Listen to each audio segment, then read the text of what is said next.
a vegades entristeix, he de dir això, no? A vegades entristeix com,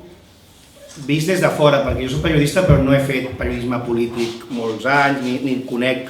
especialment intensament els intríngulis, però sí que els he de dir que tant aquestes negociacions com les del pre-9 de novembre,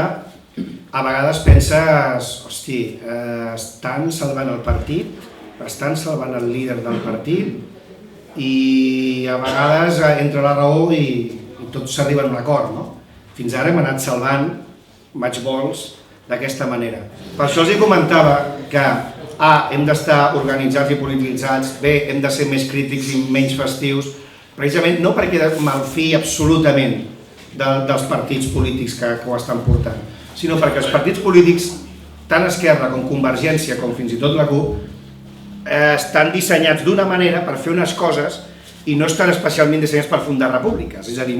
diu, és que no ho hem fet mai, evidentment, és que no ho hem fet mai, no sabem si ho estem encertant, és una mica qui l'encerta l'endevina, perquè no sabem si això és el camí correcte. I les tensions, per part dels partits, pensin vostès que la majoria de gent dels partits viuen de ser del partit.